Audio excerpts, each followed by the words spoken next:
Hello friends, welcome to let's uncomplicate. Myself Geeta. आज 17 अक्टूबर है और 17 अक्टूबर से रिलेटेड जितने भी इंपॉर्टेंट करंट अफेयर्स बनते हैं वो सब हम इस वीडियो में डिस्कस करेंगे। साथ ही इससे रिलेटेड फैक्ट्स को देखेंगे और उसे बेहतर तरीके से समझेंगे, क्योंकि अगर फैक्ट्स को आप अच्छे से समझ लेंगे तो कोई भी क्वेश्चन कितने भी घुमाकर पूछा जाए वो आपका गलत नहीं होगा। तो इसलिए फैक्ट्स को पढ़ना जो है बहुत ज़्यादा इंपॉर्टेंट है। ये जितने भी क्वेश्चन हैं सभी गवर्नमेंट एग्जाम के पॉइंट ऑफ व्यू से बहुत ही इंपॉर्टेंट है, तो ध्यान से देखिएगा और ध्यान से पढ़िएगा। और मैं यही बोलूँगी कि आप साथ में नोट्स बनाएं, क्योंकि ये डेली के 10 से 12 क्वेश्चन होते हैं और अगर आप लिख लेंगे तो वो आपको लंबे समय तक के लिए याद रहेंगे और आपको रिवीजन में बहुत हेल्प मिलेगी। तो बाकी आपकी मर्जी है।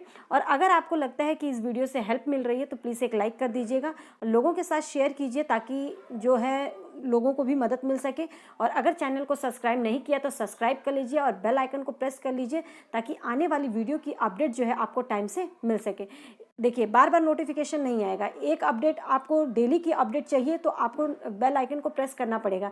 बाकी आपकी मर्जी है। और आप अगर टेलीग्राम ग्रुप से जुड़ना चाहते हैं तो उसका जो लिंक है वो डिस्क्रिप्शन बॉक्स में दिया गया है, आप वहाँ पे भी जुड़ सकते हैं। वहाँ पे और भी स्टडी मटेरियल जो है आपको भेजी जाती है। अब हम स्टार्ट करते हैं। बैंक ऑफ घाना को 7वें केंद्रीय बैंकिंग पुरस्कारों में सम्मानित किया गया है। किसको? बैंक ऑफ घाना, BOG, इसको 7वें केंद्रीय बैंकिंग पुरस्कारों में सम्मानित किया गया है। तो बैंक ऑफ घाना के गवर्नर कौन है? जेरोम पोवेल या हरवेश कुमार सेगोलम, या थर्ड ऑप्शन है हमारा फिलिप लोव या डॉक्टर अर्नेस्ट एडिसन। तो इसका जो आंसर होगा फोर्थ हमारा ऑप्शन करेक्ट होगा, डॉक्टर अर्नेस्ट एडिसन। अब इससे रिलेटेड फैक्ट्स को जान लेते हैं। बैंक ऑफ घाना को 7वें सेंट्रल बैंकिंग अवार्ड से जो है सम्मानित किया गया। कौन से? 7वें सेंट्रल बैंकिंग अवार्ड से। बैंक ऑफ घाना के जो गवर्नर हैं डॉक्टर अर्नेस्ट एडिसन है, जो कि पूछ सकता है, को बैंक की ओर से जो है सेंट्रल बैंक ऑफ ईयर का पुरस्कार दिया गया है। वार्षिक केंद्रीय पुरस्कार अब 7वें वर्ष में जो है केंद्रीय बैंकिंग समुदाय में उत्कृष्टता को मान्यता देता है और यह सेंट्रल बैंकिंग अवार्ड्स ट्रॉफियां टिकाऊ सामग्रियों से जो है बनती हैं। अब घाना की बात हो रही है तो घाना का जो कैपिटल है वो है अक्रा। यहाँ की जो मुद्रा है वो घाना सीधी है और राष्ट्रपति जो यहाँ के राष्ट्रपति हैं वो हैं अकुफो अडो। देखो नाम थोड़ा सा अजीब है, लेकिन आप 2-3 बार रिपीट करेंगे तो लर्न हो जाएगा। नेक्स्ट क्वेश्चन देखते हैं। किस राज्य सरकार ने लाइफ साइंस पार्क में अंतर्राष्ट्रीय उन्नत प्रौद्योगिकी संस्थान के पहले चरण के संचालन का जो है उद्घाटन किया है? तो कौन सा है वो? केरल, कर्नाटक, मेघालय या राजस्थान? तो इसका आंसर जो है हमारा ऑप्शन फर्स्ट करेक्ट जाता है, केरल। अब इससे रिलेटेड फैक्ट्स को जान लीजिए। केरल के जो मुख्यमंत्री हैं पिनाराई विजयन ने त्रिवेंद्रपुरम के लाइफ साइंस पार्क के international institute of advanced virology के पहले चरण का संचालन का जो है उद्घाटन किया है। किसने? वहाँ के जो मुख्यमंत्री है पिनाराई विजयन ने। और कहाँ पे? त्रिवेंद्रपुरम के जो लाइफ साइंस पार्क में international institute for advanced virology. Okay.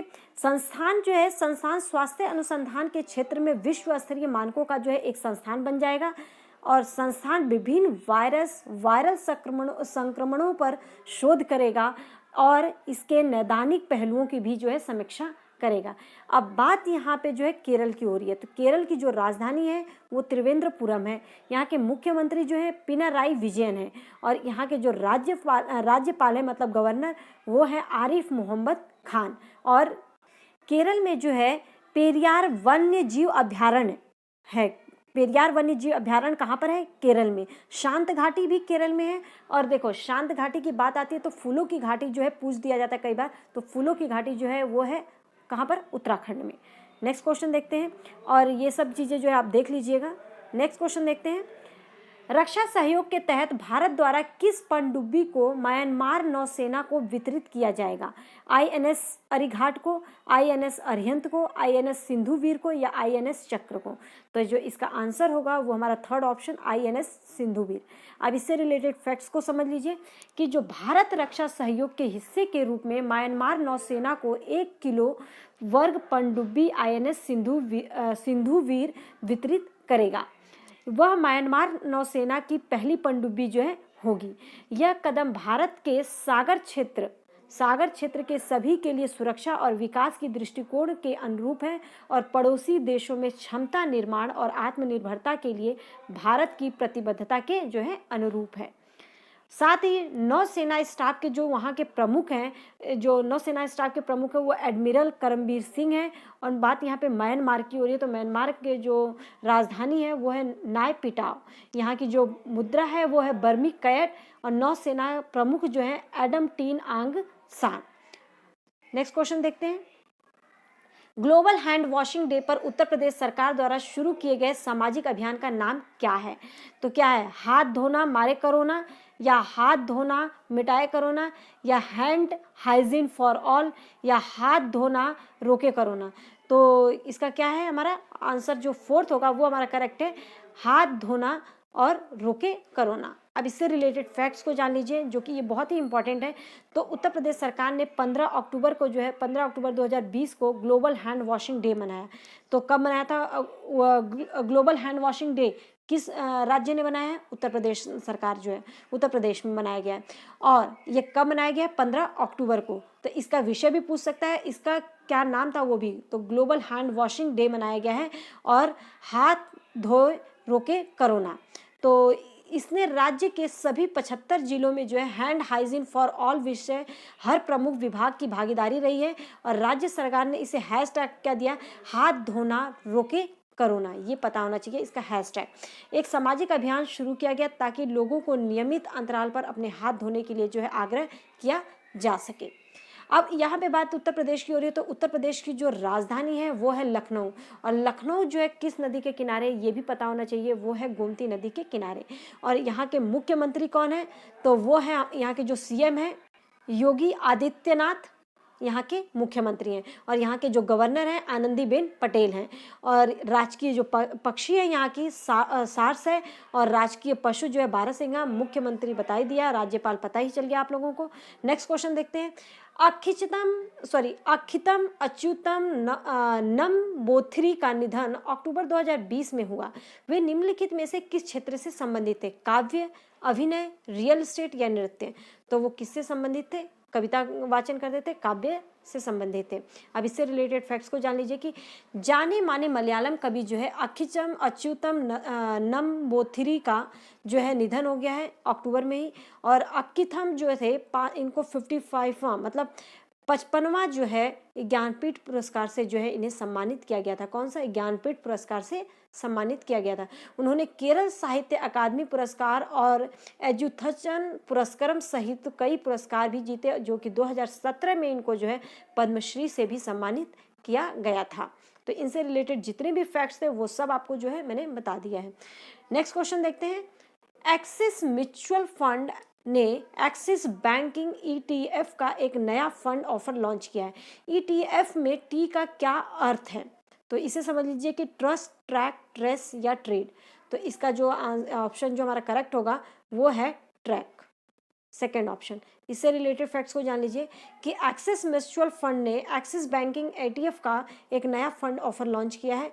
और ये जो है एक्सचेंज ट्रेंडेड फंड है जो कि निवेशकों को अपनी गति से भारत के सबसे बड़े बैंकों में निवेश करने का अवसर प्रदान करता है, क्योंकि यह बड़े करीने मतलब से निर्मित bite sized exchange traded fund में उन सभी को जो है एक्सपोजर देता है।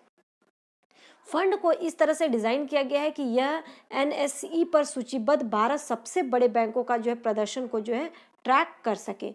अब बात यहाँ पे एक्सिस म्यूचुअल फंड की है। तो यहाँ के इसके एमडी और सीईओ जो है चंद्रेश निगम है। और इसका मुख्यालय कहाँ पर है? मुंबई। ये आपको पता होना चाहिए। नेक्स्ट क्वेश्चन देखते हैं। किस राज्य सरकार ने राज्य के प्रत्येक पुलिस स्टेशन में महिला हेल्प डेस्क स्थापित करने का आदेश दिया है? केरल, गुजरात, असम या उत्तर प्रदेश? तो इसका जो हमारा आंसर होगा करेक्ट वो फोर्थ है, उत्तर प्रदेश। तो इससे रिलेटेड फैक्ट्स को पहले जान लेते हैं कि उत्तर प्रदेश के जो मुख्यमंत्री योगी आदित्यनाथ ने राज्य के प्रत्येक पुलिस स्टेशन में क्या महिला डेस्क स्थापित करने का जो है आदेश दिया है। महिला पुलिस कर्मियों को इन महिला हेल्प डेस्क पर प्रभार दिया जाएगा ताकि राज्य की हर महिला अपनी शिकायत स्वतंत्र और निडर होकर जो है दर्ज कर सके। सरकार ने विषम समय में कामकाजी महिलाओं को उनके घरों तक छोड़ने की भी व्यवस्था की थी। अब बात यहाँ पे उत्तर प्रदेश की हो रही है, तो उत्तर प्रदेश से रिलेटेड मैंने अभी पहले ही, इससे पहले जो क्वेश्चन करवाया उसमें सब कुछ आपको बताया गया है, तो आपको यहाँ पे बताने की जरूरत नहीं है, वैसे मैंने सब कुछ मेंशन कर दिया है। तो नेक्स्ट क्वेश्चन देखते हैं। केंद्र ने शिपिंग महानिदेशालय को जहाजों के पुनर्चक्रण के लिए राष्ट्रीय प्राधिकरण के रूप में अधिसूचित किया है। राष्ट्रीय प्राधिकरण का कार्यालय कहाँ स्थापित किया जाएगा? बेंगलोर कर्नाटक, गांधीनगर गुजरात, या थर्ड ऑप्शन मुंबई महाराष्ट्र, या चेन्नई तमिलनाडु। तो जो इसका करेक्ट आंसर होगा वो है गांधीनगर गुजरात, ऑप्शन सेकेंड। अब इससे रिलेटेड फैक्ट्स को जान लीजिए कि केंद्र ने शिपिंग महानिदेशालय को जहाज़ों के पुनर्चक्रण के लिए राष्ट्रीय प्राधिकरण के रूप में जो है अधिसूचित किया है। देश के जहाज पुनर्चक्रण उद्योग के लिए डीजी शिपिंग को जहाज़ों के पुनर्चक्रण अधिनियम 2019 के तहत सर्वोच्च प्राधिकरण के रूप में जो है नामित किया गया है। राष्ट्रीय जो प्राधिकरण का कार्यालय है वो गांधीनगर गुजरात में स्थापित किया जाएगा। और जहाज रानी मंत्री कौन है? मनसुख मांडविया। जब यहाँ पर इनकी बात हो रही है तो इसलिए ये मंत्री कौन है? राज्य मंत्री हैं ये, जहाज रानी राज्य मंत्री हैं मनसुख मांडविया। नेक्स्ट क्वेश्चन देखते हैं।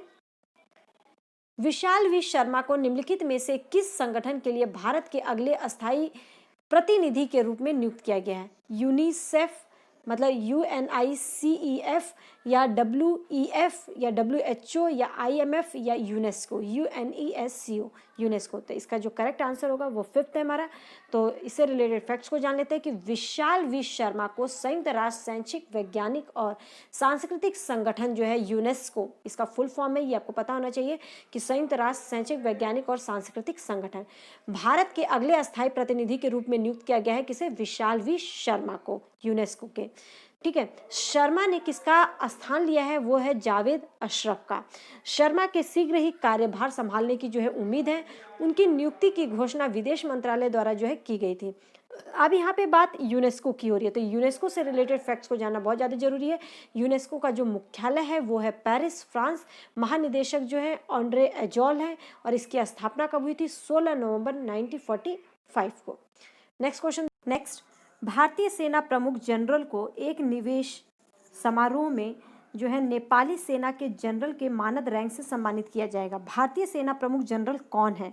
RK सिंह भदौरिया, या दलबीर सिंह सुहाग, या बिपिन रावत, करमबीर सिंह, या MM नरवाने, मनोज मुकुंद नरवाने।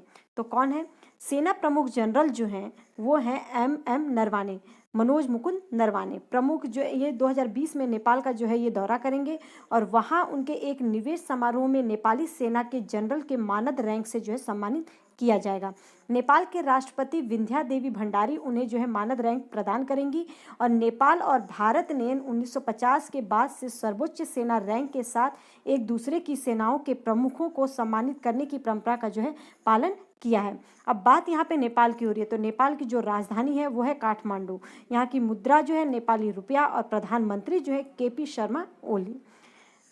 तो यहाँ पे जो है आपके ये क्वेश्चंस खत्म होते हैं, और जितने भी आज के इंपॉर्टेंट करंट अफेयर्स थे, मतलब जो एग्जाम के पॉइंट ऑफ व्यू से इंपॉर्टेंट था, वो सब हमने कवर किया है। तो होप सो आपको क्लियर हो गए होंगे। अगर कोई भी क्वेरी हो आप कमेंट सेक्शन में पूछ सकते हैं। कोई क्वेश्चन नहीं समझ में आया हो या कोई सजेशंस हो तो प्लीज़ आप कमेंट सेक्शन में जो है वो ज़रूर डालिए, और मैं उसका पूरी मेरी कोशिश रहेगी कि मैं आपको रिप्लाई कर सकूं, और अगर कुछ आपकी जो आपकी डिमांड है उससे पूरा कर सकूं। और प्लीज़ एक लाइक कर दीजिए और शेयर कीजिए ताकि ज़्यादा से ज़्यादा लोगों को हेल्प मिल सके। आपके एक लाइक जो है मेरे लिए मोटिवेशन होता है, ताकि मैं और जो है वीडियो में डालूँ, मेरे को ये लगे कि लोग देख रहे हैं, तभी मेरे डालने का फ़ायदा है। तो होप सो आपको अच्छे से सब कुछ क्लियर हो।